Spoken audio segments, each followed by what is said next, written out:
നമസ്കാരം, കൊട്ടാരക്കര മീഡിയയിലേക്ക് സ്വാഗതം. രാജ്യത്തെ വർഗീയതയിലേക്ക് വഴിതിരിച്ചുവിടാതിരിക്കാൻ ലോക്സഭയിൽ ഇടത് സാന്നിധ്യം വേണമെന്ന് മുഖ്യമന്ത്രി പിണറായി വിജയൻ. കോൺഗ്രസിന്റെ 11 മുൻ മുഖ്യമന്ത്രിമാർ BJPയിൽ ചേർന്നു. കോൺഗ്രസുകാർ കൂട്ടത്തോടെ BJPയിലേക്ക് ചേക്കേറുകയാണ്. BJP ഇരുകൈയും നീട്ടി അവരെ സ്വീകരിക്കുകയാണ്. പണം വേണ്ടവർക്ക് പണവും സ്ഥാനം വേണ്ടവർക്ക് സ്ഥാനവും വാഗ്ദാനം നൽകുകയാണ് BJP എന്നും അദ്ദേഹം വ്യക്തമാക്കി. എല്ലിങ്കഷ്ണം സ്വീകരിക്കാൻ ഓടുന്നവരെ പോലെ കോൺഗ്രസിലെ ചിലർ BJPക്ക് പിന്നാലെ ഓടുകയാണ്.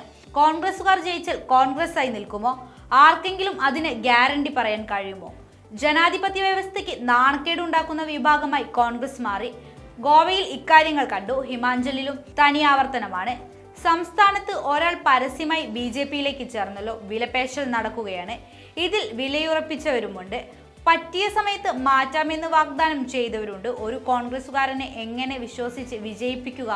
വേണ്ടി വന്നാൽ താൻ BJPയിലേക്ക് പോകുമെന്ന് പറഞ്ഞ ആളെ മറന്നോ എന്നും സുധാകരനെ ഉന്നമിട്ട് മുഖ്യമന്ത്രി ചോദിച്ചു.